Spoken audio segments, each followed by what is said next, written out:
Méditation du 4 septembre, sans effets spéciaux. L'Éternel vint et se présenta. Il appela, comme chaque jour, Samuel. Samuel. Et Samuel répondit, parle, car ton serviteur écoute. 1 Samuel 3, le verset 10. Lorsque le jeune Samuel a entendu la voix de Dieu pour la première fois, il lui a semblé que c'était Élie qui lui parlait. Il n'y avait pas de tonnerre ni d'éclair. La voix de Dieu n'était pas accompagnée d'effets spéciaux comme ceux utilisés par Hollywood. En fait, c'est précisément parce que la voix semblait si normale que Samuel a pensé à 3 reprises que c'était Élie qui lui parlait. Quelque chose de similaire est arrivé à Élie. En regardant par l'entrée de la grotte à Horeb, il a vu le vent briser les rochers et les fers éclater. Puis il a vu un tremblement de terre, puis un feu. Tous les effets spéciaux réunis. Pourtant, la présence de Dieu n'était dans aucun de ces phénomènes. Finalement, il y a eu un doux murmure et quand Élie l'a vu, il s'est couvert le visage. Nous pensons souvent que Dieu ne nous parle pas parce que nous nous attendons à ce que sa voix soit grave et profonde,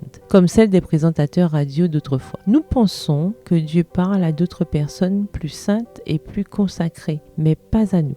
La vérité est que le fait d'entendre la voix de Dieu est le privilège de chaque croyant et que Dieu vous parle déjà. Vous devez simplement apprendre à le reconnaître. Bien que Dieu puisse nous parler de manière audible, il nous parle souvent par un doux murmure dans notre esprit en nous inspirant une pensée. C'est parce que beaucoup d'entre nous ont des esprits bruyants, remplis des demandes urgentes de la vie quotidienne, de soucis et même des paroles blessantes que quelqu'un leur a dites dans leur enfance. Ils ont du mal à reconnaître sa voix. Lorsque nous apprenons à prêter l'oreille, la transformation est étonnante. Soudain, nous commençons à entendre Dieu nous murmurer des messages d'amour et de sagesse tout au long de la journée. Il nous parle partout et tout le temps, écrit Samuel Williamson dans Hearing God in Conversation. Entendre Dieu dans une conversation. Même si c'est peut-être le plus souvent dans les tâches courantes et dans la routine, tondre la pelouse, sortir les poubelles, aller au magasin, plus nous apprenons à entendre sa voix, plus nous l'entendons souvent. Dieu veut nous parler. Comme le jeune prophète, nous devrions dire « Parle, car ton serviteur écoute » et prêter attention au doux murmure. Prière, Seigneur, merci de me parler chaque jour. Aujourd'hui, je te demande de me guider, d'inspirer mes pensées et de me parler au milieu de la routine de la journée. Parle, Seigneur, ta servante écoute. Amen.